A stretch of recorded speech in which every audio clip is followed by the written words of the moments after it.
There is a piece of career advice that has been repeated so many times, in so many books, by so many coaches, that almost nobody stops to question it anymore.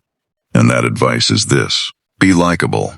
Build relationships. Make people enjoy being around you. Be the person everyone wants to work with. And on the surface, this sounds completely reasonable. Of course, relationships matter at work.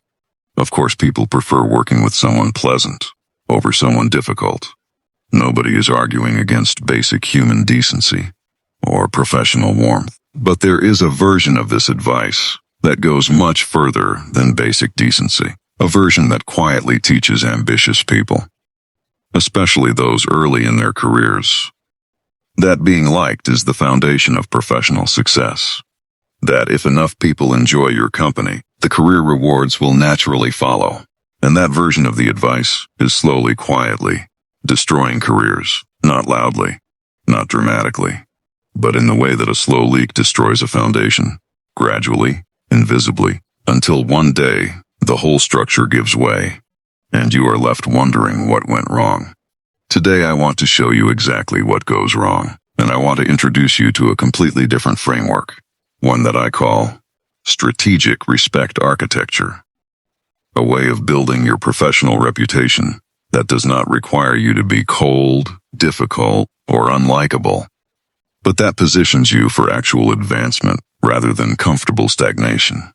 Let me start with someone we will call Maya. Maya is the kind of person everyone genuinely enjoys working with. She remembers birthdays. She listens when colleagues are struggling. She volunteers for projects when teams are short-staffed. She never says no when someone needs help. She smooths over conflicts before they escalate. She makes the office a better place to be.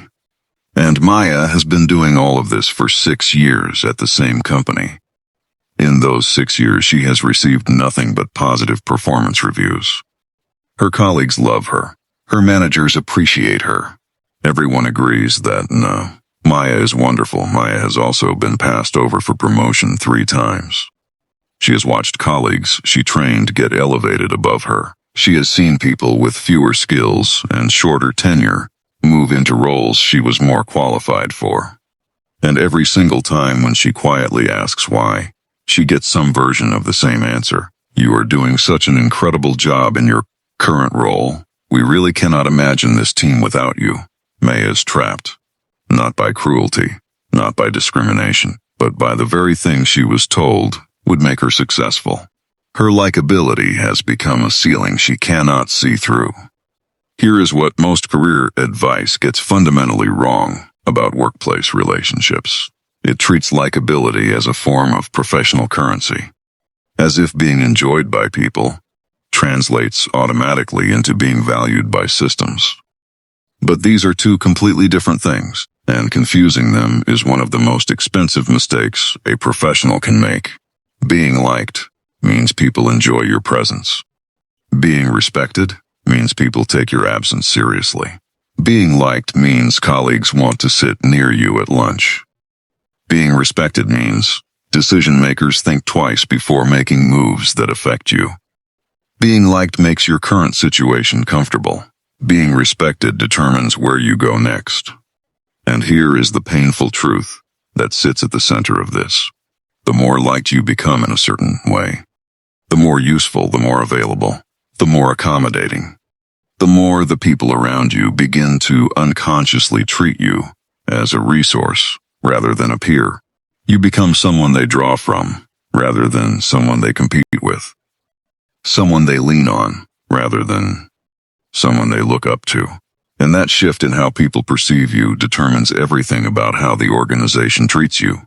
When decisions are being made, there is a psychological principle at work here that most employees never become aware of. It is called the helper trap, and it operates like this. When you consistently make yourself available to help others, when you say yes more than you say no, when you absorb other people's problems and inconveniences, when you become the person the team relies on for emotional and logistical support, you create a specific identity in the minds of the people around you. That identity is not leader. It is not strategist. It is not high performer. The identity you create is helper. And once that identity is established in the minds of the people making decisions about your career, it is extraordinarily difficult to change. Because now when they look at you, they do not see someone who should be leading a team. They see someone who should be supporting one. This is not because they are malicious. This is because human perception is categorizing and sticky. Once we place someone in a category, we process everything they do through that category. Maya brings in a brilliant idea in a meeting, and people respond warmly and move on. Her less liked but more strategically positioned colleague brings in a similar idea, and people take notes.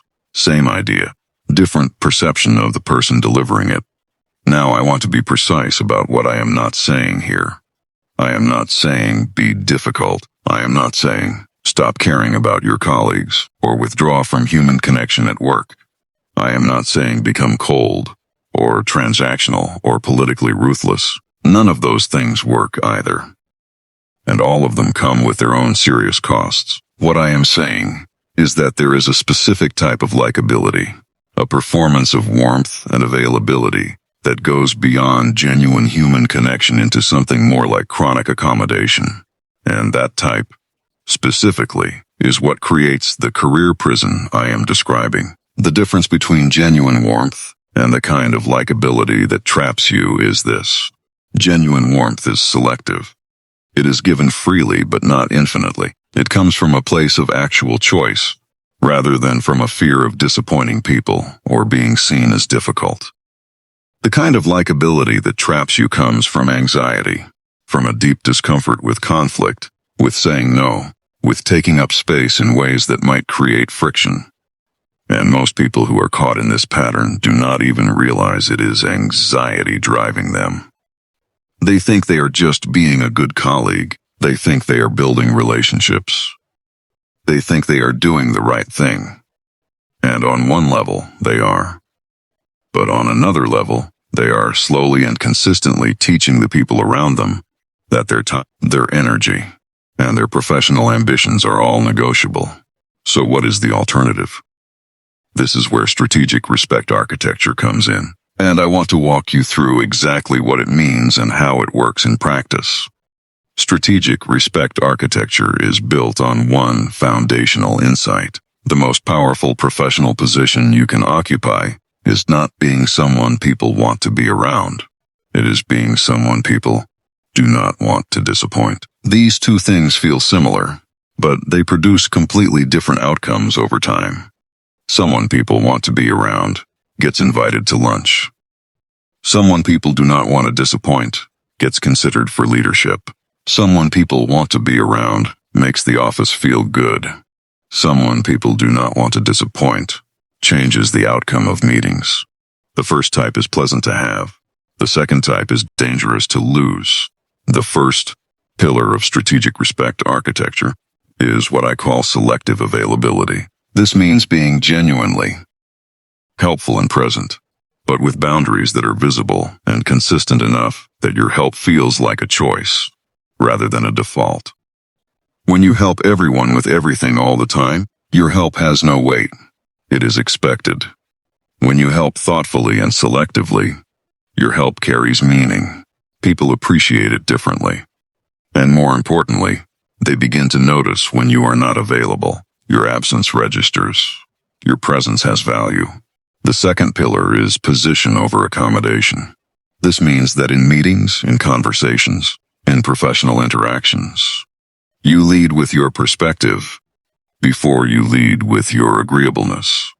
Most liked employees have learned to read the room and match its energy. They agree before they contribute. They validate before they challenge. Strategic respect architecture reverses this. You bring your position first, then you listen. Then you adjust if the other perspective genuinely moves you, not because agreement feels safer than standing firm. The third pillar is visible standards.